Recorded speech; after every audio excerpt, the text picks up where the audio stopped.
January 30th, 1945. They had been told for 3 years that the world had moved on. Men who once wore uniforms now wore only bones under rags. They had walked the Bataan Death March, watched friends bayoneted, survived starvation marches and disease, and ended up inside a camp where the guards called their suffering justice. At Cabanatuan, the daily routine was small deaths.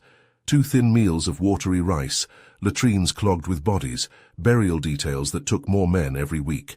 Hope was a dangerous thing, too loud, and it might draw a rifle butt. Outside the barbed wire, another kind of loss shaped lives. Filipino farmers, former scouts, students, and village fathers turned into guerrillas. They had watched towns burned, families taken, and they fought without medals or pay. The world called them irregulars. Locals called them needed. Their weapons were homemade traps, stolen rifles, and a map of a place they loved. Their enemies saw them as nuisances. Their own country treated them like shadows after the war. Both groups, prisoners and guerrillas, were losers in the easy sense, defeated, battered, overlooked. Yet they were also the ones left to carry a stubborn, private duty to each other. On that January evening, a small, desperate plan hinged on ordinary human math. 200 guerrillas against 1,000 trained soldiers. A bridge 800 yards from a camp holding more than 500 emaciated Americans. A raid planned by men who had little to lose, but everything to save. The prisoner's reality was not abstraction. It was the cold of a cot, the weight of hunger, and the belief that no one would come. The guerrillas' reality was not legend. It was the care of a village cart, the wiring of a charge under a span of wood, the knowledge of how an enemy thinks when he thinks he is winning. This is not only a story of tactics and timing, it is the story of those whom history often calls casualties and forgets to honor. Stay and you will see how a battered promise, a rigged bridge, and the willingness to die for others forced a dangerous power to pay. January 30th, 1945. Imagine waking each morning to be counted as if you were an inventory item, thin, numbered, catalogued, and knowing that the next tally might be the last one anyone ever sees. That was the calendar at Cabanatuan. The same drill, the same thin bowl of watery rice, the same rows of bodies carried out in silence. For 3 years, defeat had been folded into every habit. Defeat was not a headline. It was the slow, small work of breaking men until they no longer needed orders to stop trying. James Baldassare knew that rhythm by heart. He was a supply clerk when the Philippines fell on April 9, 1942. He weighed 170 pounds when he surrendered. He watched airfields burn, watched officers sign away entire commands, watched friends fall and never rise. He survived the Bataan Death March, 65 miles that chewed men like a machine, and reached Camp O'Donnell weighing 112 pounds. When they moved him to Cabanatuan 3 months later, he was 94 pounds of someone the world had decided not to notice. His story is not unique. It is a ledger line among thousands. The stolen food, the rotted vegetables, the weevils in the rice, the deliberate lack of medicine. At Cabanatuan, the camp authorities did not call it cruelty. Lieutenant Colonel Shigeji Mori called it corrective logic. Men who surrendered were not to be treated as soldiers, but as useless objects. Work them until they died. If they could not work, speed their end. That doctrine turned a prison into an engine of attrition. By the end of 1942, more than 2,600 American prisoners had died at Cabanatuan. The killers were not always bayonets or grenades. They were dysentery, malaria, beriberi, scurvy. Every disease a mirror for neglect. Medicine was absent by design. Orders forbade outside supplies. Men bled slowly to death from infections that any field hospital could have treated. The arithmetic of cruelty was precise. Famine plus exposure plus no medicine equals a camp that saves neither bodies nor souls. Yet the story inside those barbed lines was not only a ledger of losses, it was also an improvised history of resistance. Prisoners built radios from scavenged parts, listening to broadcasts no guard suspected could exist. They buried records in latrines and hollow posts, keeping lists of names, dates, crimes, evidence for a future that might never arrive. They organized smuggling, fragile chains that ran through villages to families and back, quinine tablets slipped in sacks, medicines wrapped in bales of rice, messages that said, "We are still here." The names Margaret Utinsky and Naomi Flores belonged to those who turned ordinary courage into life-saving medicine. Filipino civilians risked execution to pass quinine into the camp. Hundreds of men owe their lives to those small pills and to the networks that moved them. Outside the fences, the losers were other losers, men who had lost a war but refused to lose their country. Former scouts, farmers, students, shopkeepers, they became guerrillas. They were not myth. They were the measured, mundane work of sabotage, ambush, and long observation. Juan Pajota was one of them. Trained at the Philippine Military Academy, a lieutenant once, he refused to lay down arms in 1942. What he gained was not glory, but knowledge. The topography of roads and rivers, the patterns of Japanese patrols, the habits of occupying soldiers. He watched the way the enemy thought. That watching would become a weapon. The wider world offered no guarantees. The Palawan massacre on December 14, 1944, proved the worst fear. The Japanese could and would execute prisoners if they judged it necessary. 150 men were rounded into trenches and burned alive under orders from Tokyo. Survivors, 11 in number, swam to cliffs and were rescued by guerrillas. Their testimony rippled through Allied command and reshaped priorities. General Walter Kruger understood immediately that the argument changed from whether to rescue to how quickly. A rescue was no longer a noble risk. It was a race against an order that turned prisoners into targets. That race forced decisions far from the camp. Major Robert Lapham rode 30 miles through enemy country to reach 6th Army headquarters. His map was handwritten, impatient, precise.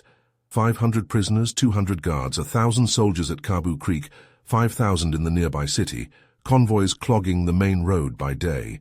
You can hear the exhausted logic in his words. Delay equals death. But military logic pushed back. A raid 30 miles behind enemy lines with 50 debilitated, starving men to carry is not doctrine, it is desperation. The Rangers, professionals in small unit violence, were needed. So were the Alamo Scouts, specialists in getting close and counting things that matter. So too were Pajota's guerrillas, whose local mastery could convert a desperate plan into a possible one. Readiness in the field looked nothing like the propaganda posters. Rangers wrapped gear to silence it. Men moved in single file through rice paddies, flattening themselves as Japanese trucks passed at a distance that should have been certain death. The Alamo Scouts walked openly as farm laborers, wearing straw hats, making tools and carrying them like props to disguise intent. They sat in a grass hut 300 yards from the camp and counted guard towers and tanks as if fate were a math problem to be solved. Every observation was a measure, every measure an argument for action or delay. The loser's perspective is a counterintuitive one. It is not defeat as passive suffering, but as an engine of adaptation. When the world turns its back, humans do terrible, beautiful things to survive. They wire bridges with charges, plant 25 mines on approaches, rig machine guns for interlocking fields of fire, and teach a villager to fire a bazooka in a single morning, because the calculus of survival insists on it. They smuggle quinine and keep secret radios and store names in latrines. They plan rescues with the same tools they use to bury the dead, with stubborn, accurate exactness. And yet a hammer hangs over all this ingenuity: time. The Palawan massacre proved that orders from above could arrive and make every plan obsolete. The prisoner's hope was not abstract. It had a clock. The guerrillas' traps were precise, but a miscount, a delayed signal. A single premature shot could turn cunning into slaughter. For the men in the barbed wire, the question was daily and intimate. Will anyone come before the order to kill arrives? For the guerrillas, the question was mathematical and moral. Can 200 convert terrain and psychology into enough time to carry 500 men to safety? The story ahead is not a simple march from darkness into light. It asks harder questions. Who counts as a victor? And who remains a loser after the guns fall silent? How does a country reckon with those who risked everything and were later labeled irregulars? What is the moral price of delayed gratitude? Tonight, in the shadow of the bridge and within the creaking walls of the camp, men who had been declared losers were making arrangements that would force the world to pay attention. The next choice to be made, who moves when, who waits, who fires, will not be a matter of weapons alone. It will be a reckoning of timing, of nerve, and of trust between strangers who know they will be judged by what they do when hope is on a timer. January 26, 1945. Imagine you had one hand-drawn map and the lives of 500 men riding on the accuracy of each pen stroke. Imagine you rode 30 miles through enemy territory with a horse under you that was bone-tired but still moving because the message could not wait. That was Major Robert Lapham's night, a map folded over his knee, every mile a lit fuse.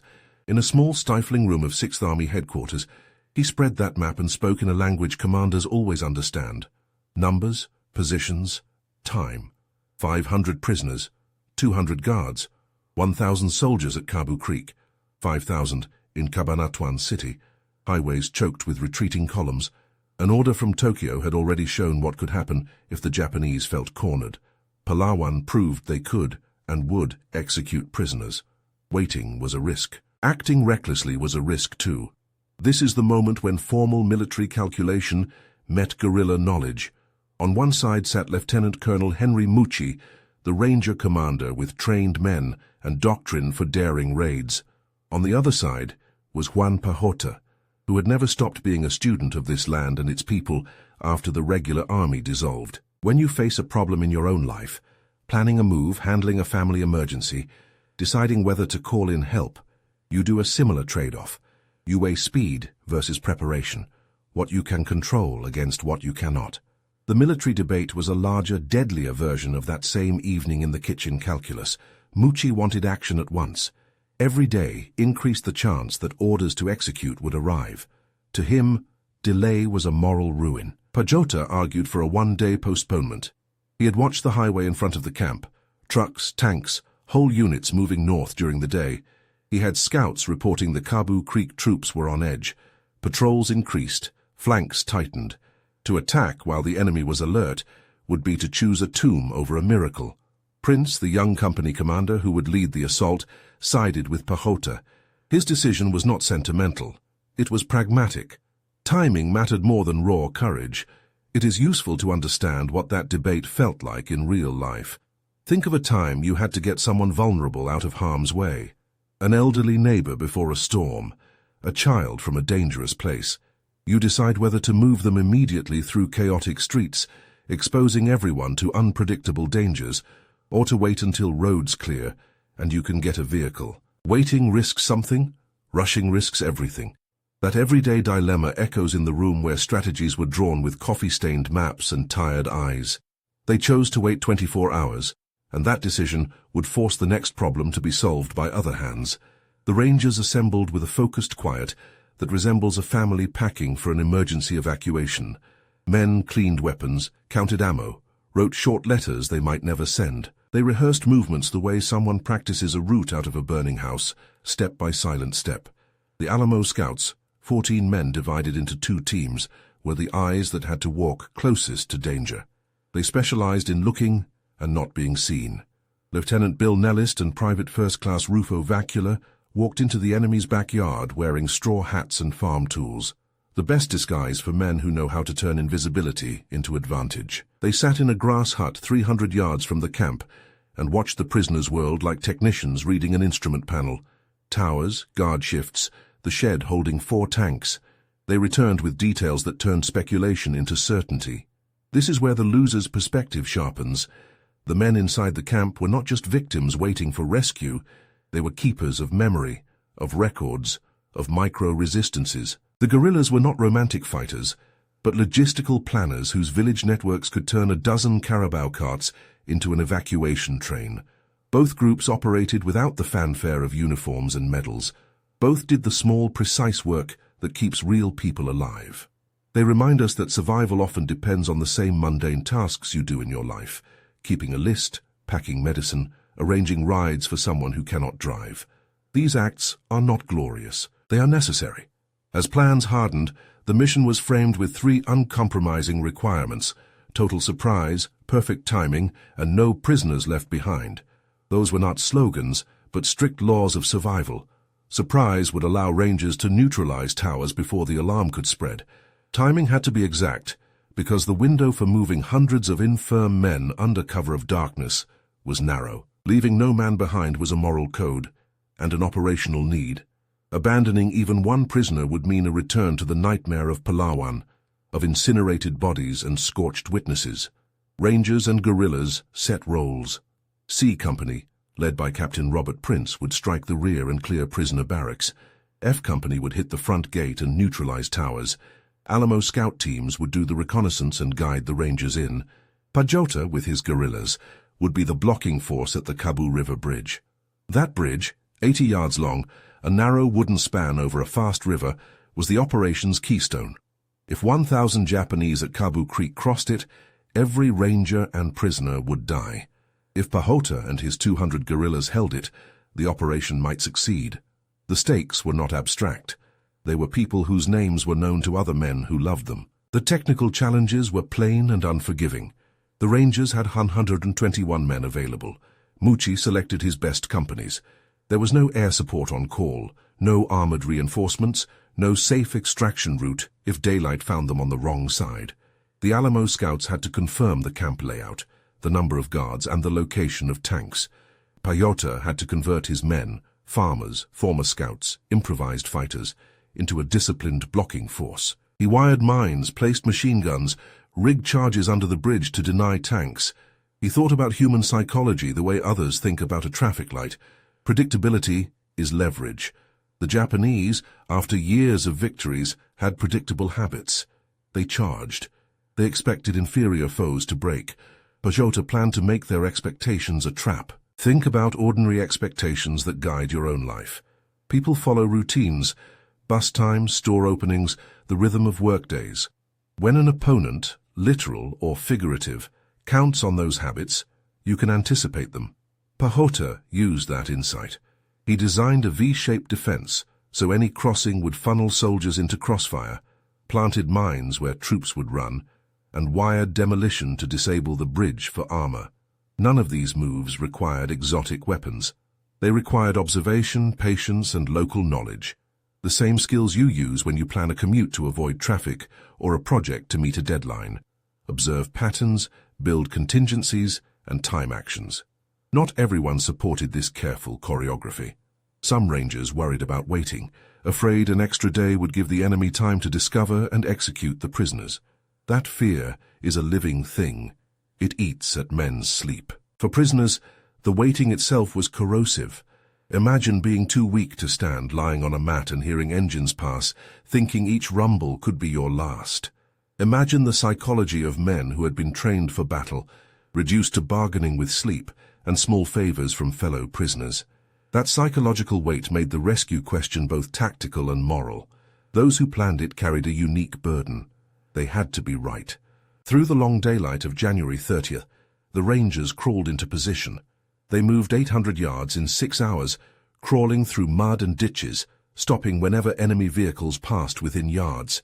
The Alamo Scouts' disguise worked. They walked openly through a hut like farmers checking on a shed. Small acts of courage marked this approach. A scout holding his breath as a convoy passed 3 yards away. A guerrilla tightening a wire under rain. These scenes resemble the quiet courage you see in daily life. Someone staying late at a hospital to read a message to a dying friend. A neighbor returning for a forgotten child's blanket. Heroism is often the accumulation of tiny, repetitive choices in the face of risk. As dusk approached, tensions reached a fever.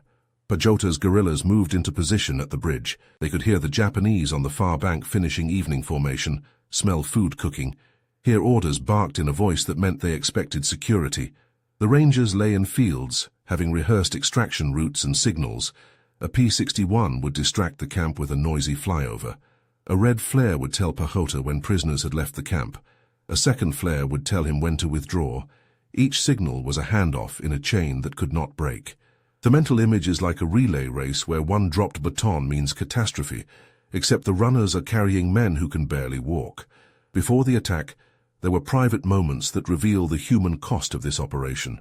Rangers wrote last letters, some praying, some silent. Guerrillas checked their families' names again, knowing that any death would echo in their villages.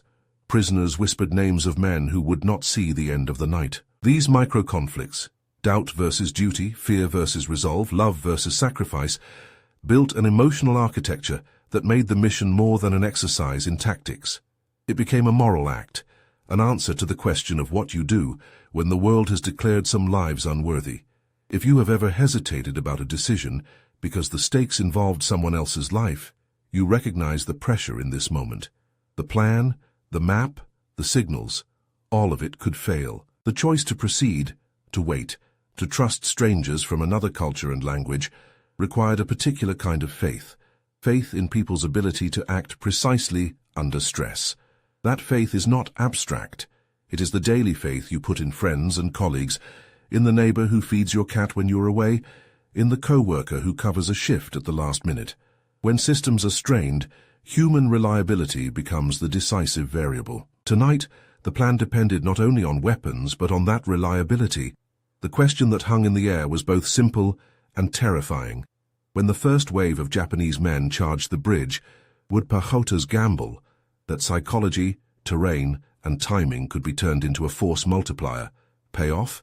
If it failed, every man in the camp and every ranger might die. If it succeeded, 500 men who had been declared losers by the world might walk out of a nightmare into a slow, painful recovery. The difference between those outcomes would be measured in minutes. Before we move to the crossing, a small request. If this story matters to you, if the lives of those forgotten appeal to your sense of justice, click the red button in the corner and subscribe. By subscribing, you help keep these memories alive and support more deep, careful stories about the people history often labels losers until we choose to remember them as heroes. Your click is not merely a gesture, it is a small act of accountability. It tells the next viewer that we will not let these men vanish into the archive unread. Join us, click the red button now, and stay with us as we walk into the night that will decide 500 lives. The raid will begin in minutes.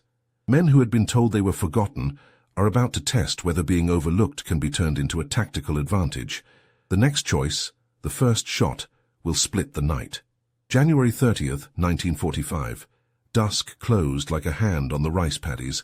Pajota walked the south bank of the Kabu River as if pacing a chessboard. He measured angles with his eyes, the slope of the bank, the span of the bridge, the line of sight from the far trees where an attacking column would form. This was not romantic planning. It was geometry and psychology. He set his men where the ground forced the enemy to show their intention, then prepared to punish that intention.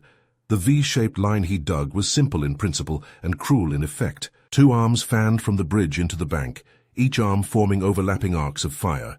Any man who ran for the bridge would be funneled into the V's throat and presented, breast first, to 2 concentric belts of automatic fire.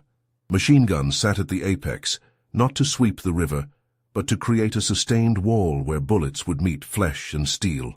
Rifles and small teams filled the flanks to catch those who tried to hug the edges. The layout turned a crossing into a decision: run and die or retreat and give ground. The approach lanes were cleared on purpose. Where conventional wisdom says to hide in cover, Pajota chose openness. He wanted the Japanese to run across naked ground, exactly where his mines waited. 25 charges were buried in neat rows, pressure set and camouflaged. The first wave of soldiers would not be a disciplined deployment. They would be men responding to alarm, moving with momentum toward presumed advantage. The mines were not meant to stop an army.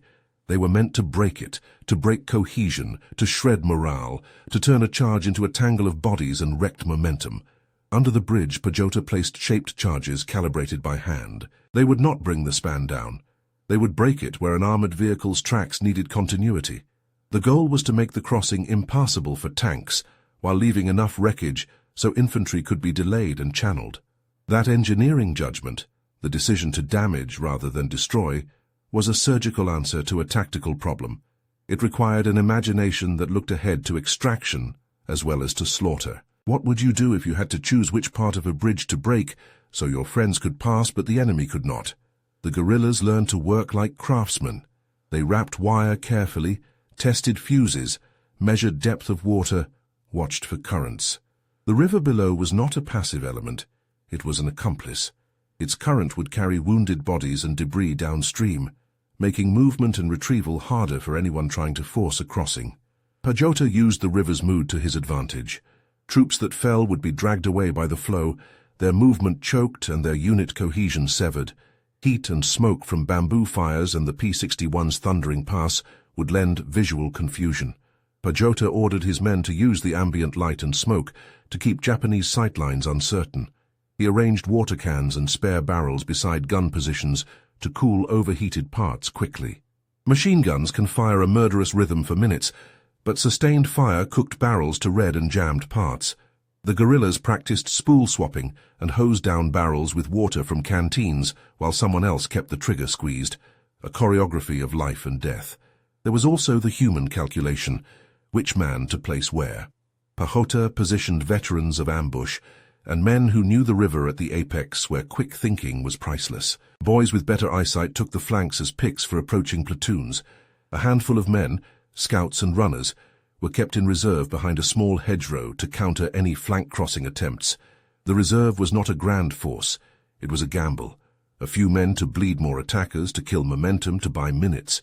Could patience and attention to small detail be more lethal than a larger force? The psychology Pajota exploited was not metaphysical. The Japanese had a doctrine hardened by early victories. Move forward aggressively, press an advantage, expect weaker foes to break. That doctrine taught commanders to value offensive momentum over cautious withdrawal.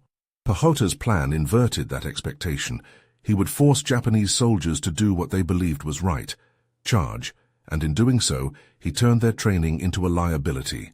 The more predictable their aggression, the more precise his trap became. Training men to follow such a plan under fire required more than orders. Pajota used the language of something everyone understands: story.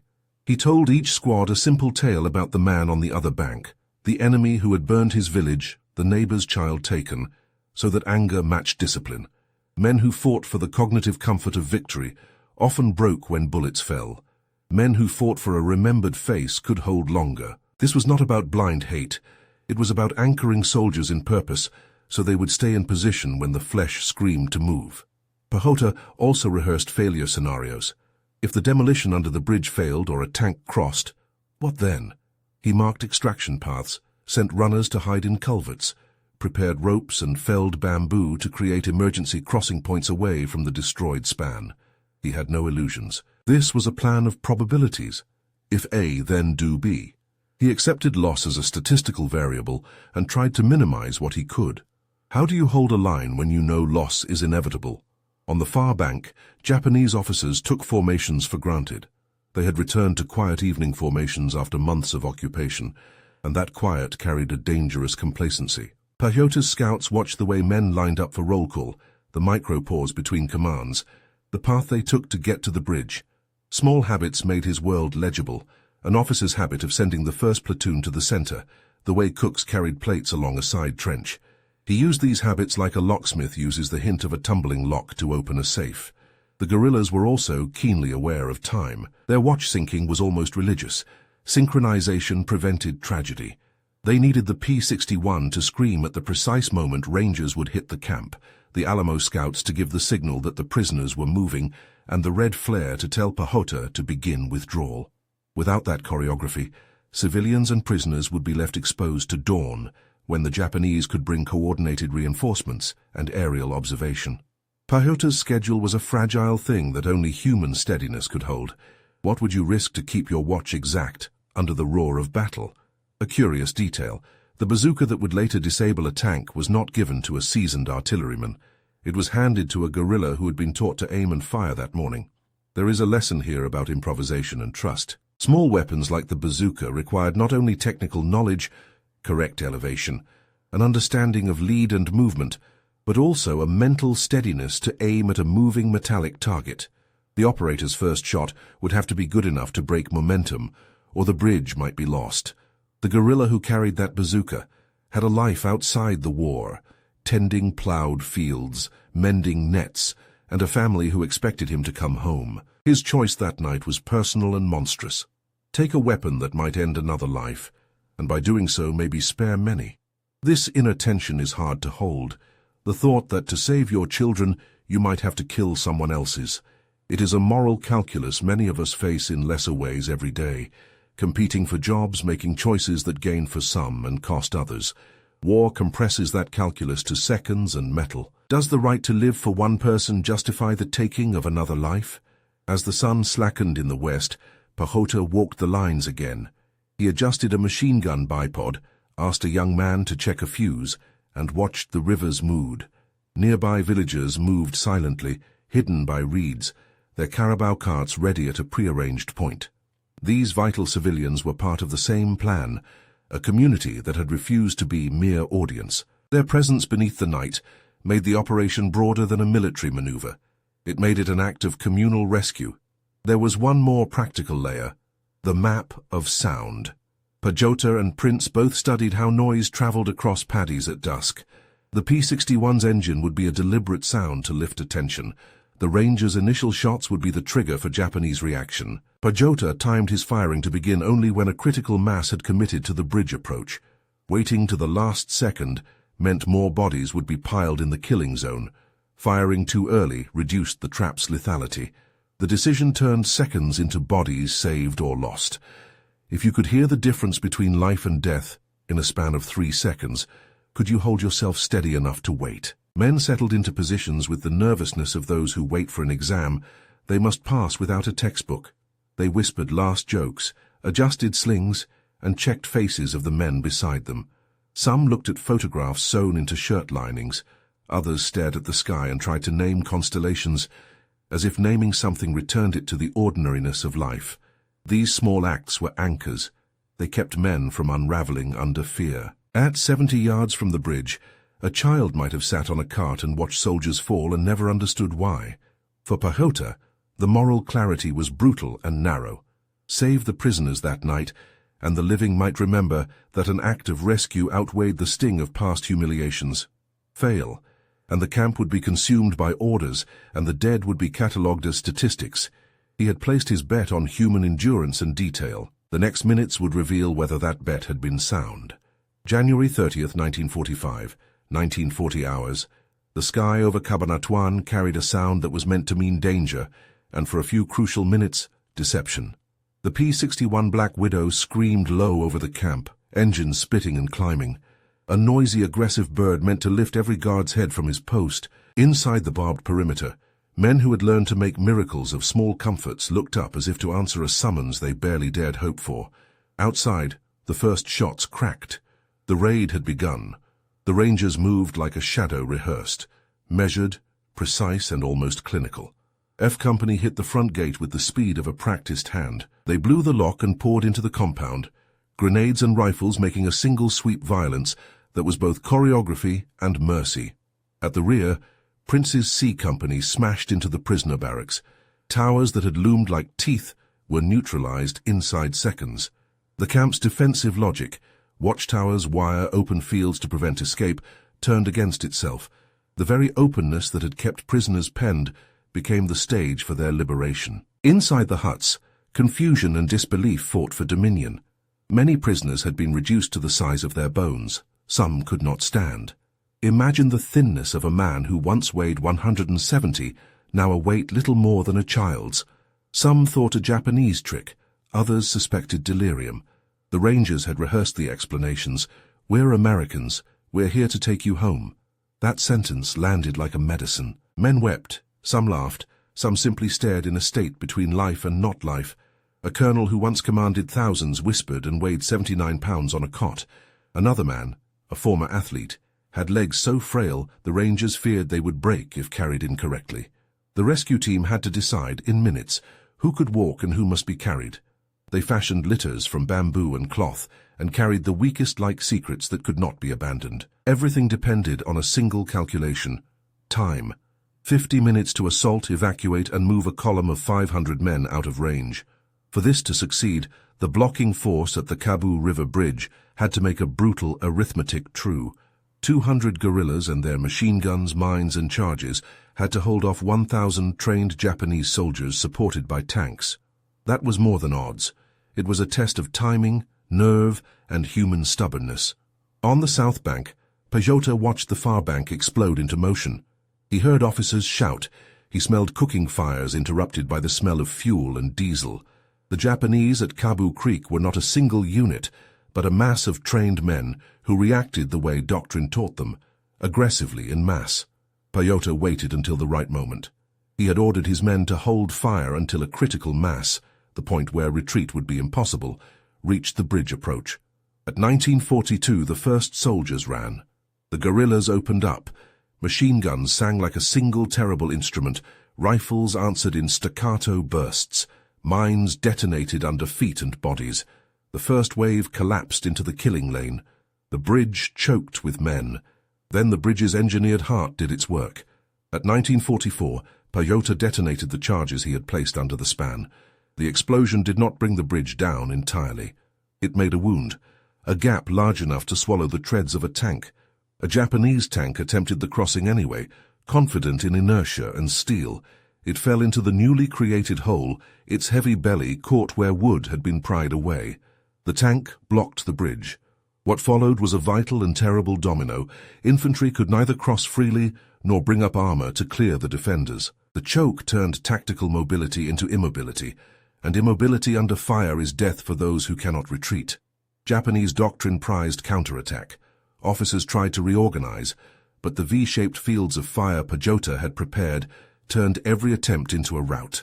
Men who had been trained to advance now found themselves funneled, picked off, and rooted to the ground by a design that converted competence into vulnerability. They attempted flanking moves downstream. Pajota had expected that, and reserves waited to smash those attempts. Bodies floated in the river like the final register of a failed plan. Within 20 minutes, the Japanese lost several hundred men. By Pajota's estimate, more than 400 would fall before the night was done. The scene at the bridge was not only infantry against infantry. Armor tried to impose its logic, but the night's geometry and a nerveless rocket changed that. Our guerrilla, taught the basics of a bazooka that morning by a ranger officer, stood up under fire and fired at a tank 200 yards away. The round struck, penetrated, and the tank stopped. Hatches flew open, crews spilled out, and rifle fire finished what the rocket had begun. The same guerrilla, impossible as it seemed, reloaded and destroyed 3 more tanks. The bazooka was a crude instrument in unpracticed hands, but that night improvisation and training met in a single decisive act. One man's shot turned the momentum. Back in the camp, Rangers faced their own cruel problems. Rescue is not poetry, it is logistics under stress. Some prisoners could not walk. Some had heart attacks from shock on hearing that they were to leave. One man died just 100 feet from the gate. He had endured 3 years in hell and died at the threshold of freedom. Rangers hoisted the light men, fashioned stretchers, and carried those who could not walk. They understood the physical arithmetic. Each ranger might have to carry 2 men in the worst cases. They accepted that possibility because Mucci's orders were absolute. No prisoner left behind. The column formation was a study in human cooperation. Rangers formed security rings. Prisoners, when they could, walked between them. Civilians from nearby villages marshaled carabao carts. More than the planned 26 arrived, swelling to over 100. A spontaneous caravan that turned into a living river. Villagers brought water, food, and hands to help lift the weakest. The irony was brutal. Men who had lived as occupiers' subjects now risked their lives hauling American prisoners to safety. They were not rewarded with instant medals. They simply did the work of neighbors saving neighbors. One critical push. At 1958, a red flare rose from the camp. Prince's signal meant the prisoners were moving. Pajota knew his job had moved from slamming the door shut to holding it just long enough. He had to hold the bridge for another 7 minutes. Every extra minute meant a life. He and his men endured smoke, overheating barrels, and a second and then a third Japanese assault. The third attack was better organized. Smoke screens, coordinated fire, platoons moving with small unit tactics. Pajota's men took casualties. Machine guns glowed red from sustained fire. Comrades fell, but the V-shaped choke and the mines had done their math. Each assault bled the attackers' morale. At 20:05, Prince fired a second flare. The prisoners were across the Pampanga River. The withdrawal could begin. The retreat was as dangerous as the assault. Pajota had planned withdrawal paths, and his men covered one another, pulling back in squads while setting small delaying fires and booby traps. They moved like a single organism, each element protecting the other's vulnerability. By midnight, the entire force, Rangers, guerrillas, civilians, and 516 prisoners, had crossed the Pampanga and were moving toward American lines. Dawn would bring cordons and consolidation by regular forces who could finally secure the route. The immediate tally was staggering and devastating in equal measure. 516 prisoners liberated, 2 Rangers killed, Captain James Fisher, the battalion surgeon, mortally wounded and said to have last words about the prisoners, and Corporal Roy Sweezy, tragically killed by friendly fire in the chaotic close. 4 Rangers wounded, 21 Filipino guerrillas dead, approximately 30 wounded, estimated over 400 Japanese killed, and multiple tanks destroyed. The casualty ratios were lopsided. The human cost concentrated in the guerrillas who had held the bridge. They had turned 3 years of watching suffering into a single night of decisive action. Beyond the figures were details that lodge in memory because they contradict the tidy narratives of war. The prisoners' average weight hovered between 70 and 90 pounds. Many suffered beriberi, pellagra, dysentery, and parasitic infections simultaneously. Dental exams showed teeth lost to malnutrition. X-rays revealed untreated fractures. Hidden documents and records buried in latrines corroborated survivor testimonies. Every detail of cruelty and neglect was catalogued for the trials that followed. The Palawan massacre had been a warning. Cabanatuan became evidence. Lieutenant Colonel Shigeji Mori would later be tried and convicted for war crimes in Yokohama, sentenced to life in prison. Survivor testimony, smuggled records, and that one brutal night's rescue became elements of legal accountability. The raid's tactical lessons resonated beyond the immediate victory. It proved that special operations, carefully coordinated, locally informed, could rescue prisoners deep behind enemy lines. It forced military thinkers to re-examine assumptions about the feasibility of such missions. It showed that indigenous forces are not adjuncts, but decisive elements when integrated properly. For the Japanese, the raid was a shock that forced them to allocate more troops to rear area security, a strategic cost they could ill afford as the Philippines campaign intensified. But the moral ledger remained complicated. The Rangers and Alamo Scouts received medals and public recognition. Many Filipino guerrillas received some awards, but most were relegated to irregular status and faced bureaucratic neglect for decades. Juan Pajota's application for American citizenship languished for years and was approved only 3 days after his death in 1976. Posthumous recognition came slowly, in fits and starts. The men who made the night possible were often treated as shadows when the cameras moved on. That injustice stings because the rescue was not an American act alone. It was a coalition of desperate people, bound by immediate obligation and common decency. For the liberated men, the war did not end the night they crossed the river. Hospitalization, months of recovery, and lifelong psychological scars awaited many. Some never fully recovered physically. Others carried survivors' guilt. Annual reunions would become a ritual of mutual recognition and mourning, an attempt to make sense of living when so many did not.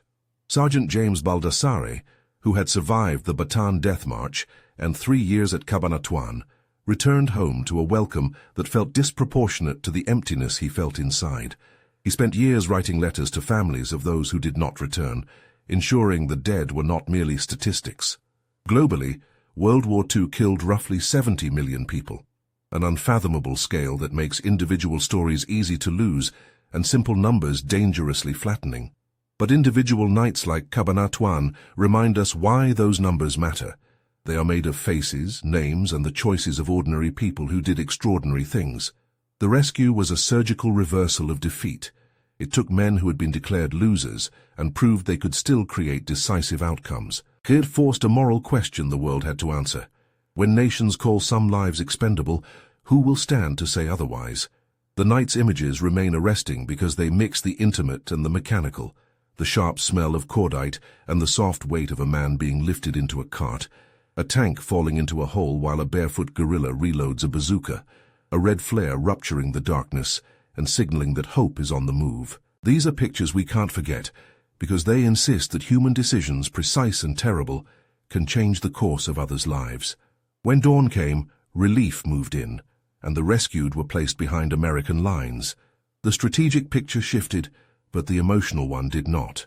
The men who had survived would carry their scars, the villagers their losses, and the guerrillas their unequal recognition. History would record the raid as a tactical triumph, a template for future special operations, and a morally complicated triumph. It would also, inevitably, leave questions open about recompense, about who is honored and who is left waiting, and about how nations remember the debts they owe to those who saved lives when the official machinery hesitated. That night at Cabanatuan is a story of timing, of seconds measured against lives, and of people whose losses became the weapons of salvation. It asks each of us a final and quiet question.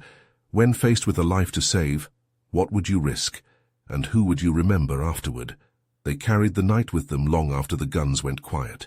The men who walked out of Cabanatuan did not step from darkness into brightness and forget. They stepped into long recovery, papers that tried to make their suffering into statistics, and a public eager for victory, but often impatient with the slow work of healing.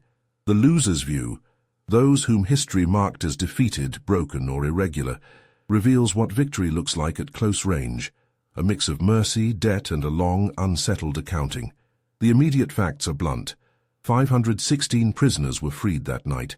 2 rangers were killed in the assault. 21 Filipino guerrillas were killed, holding the Cabu River Bridge. The guerrillas paid the highest price for the operation to work. Estimates put Japanese deaths in the hundreds that night, and several tanks were destroyed. These numbers tell one kind of story, a tactical triumph, but the human detail tells another. Men who had survived the Bataan Death March and years of starvation left the camp weighing as little as 70 pounds. Their bodies were ravaged by beriberi, dysentery, malaria, and untreated wounds.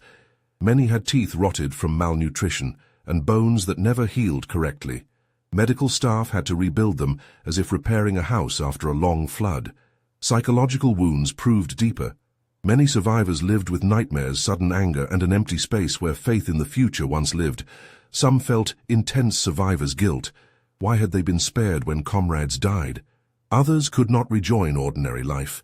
A young man who had once been fit returned to a world that expected him to resume work, family, and normality. Instead, he found that the body he had relied on no longer obeyed.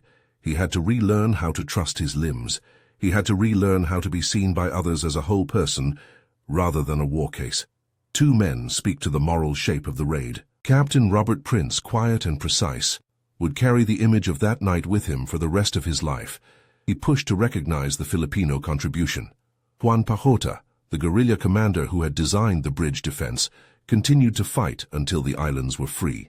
After the war, he applied for U.S. citizenship, a formal recognition of his service. Bureaucracy delayed the decision for decades. Pajota flew to the United States in 1976 to chase the paperwork. He died of a heart attack while waiting in a government office on December 20, 1976. His citizenship was approved 3 days after his death. Recognition for him and many Filipino veterans was slow, fragmented, and often incomplete.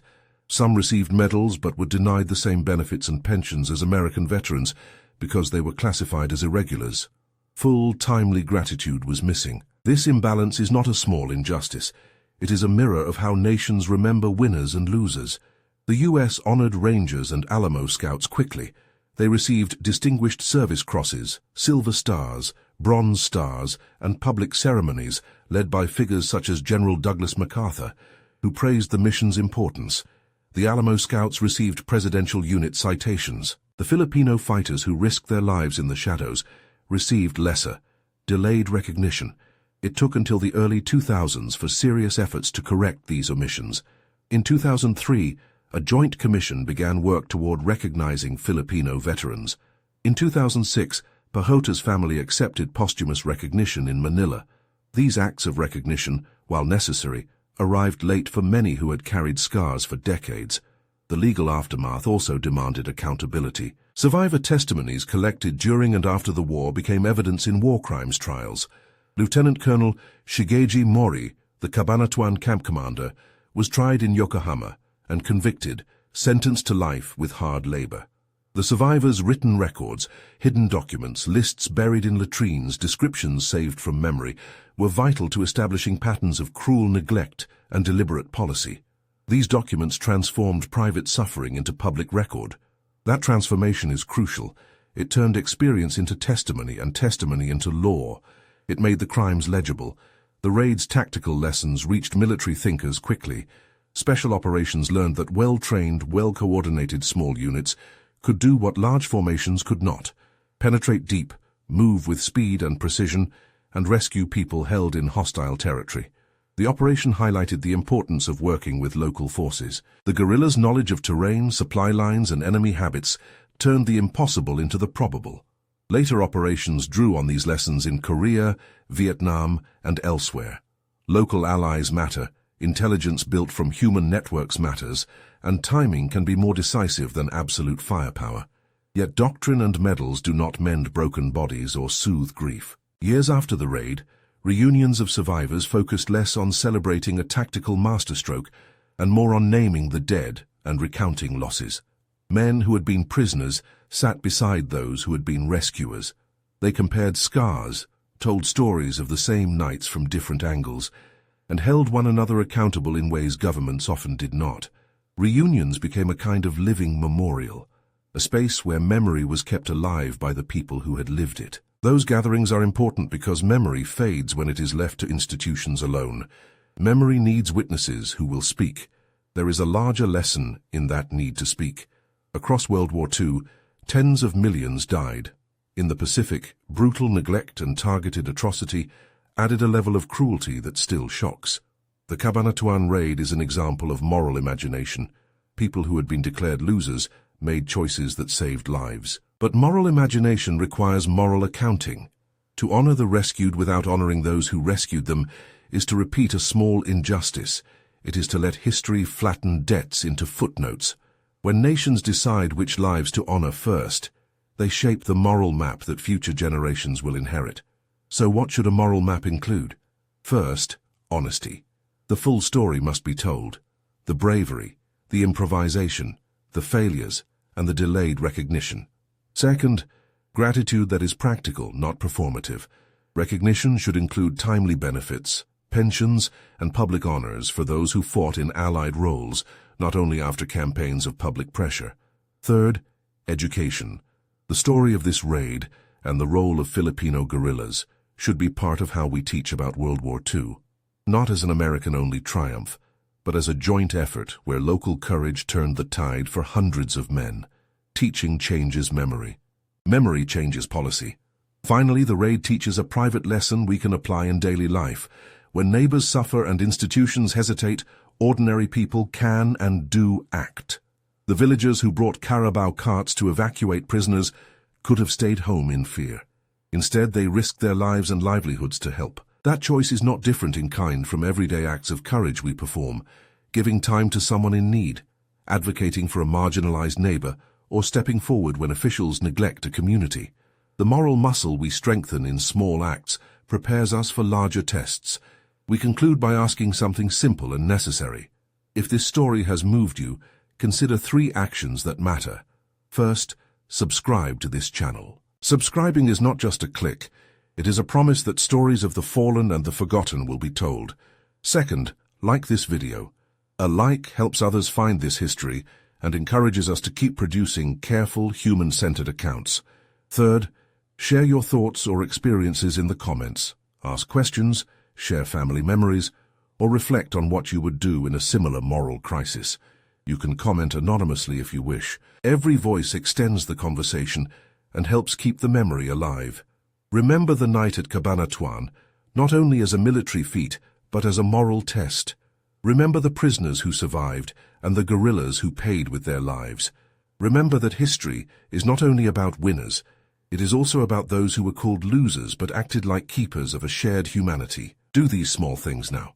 Subscribe, like, and comment, and help ensure that the debts of memory are paid with attention, not silence.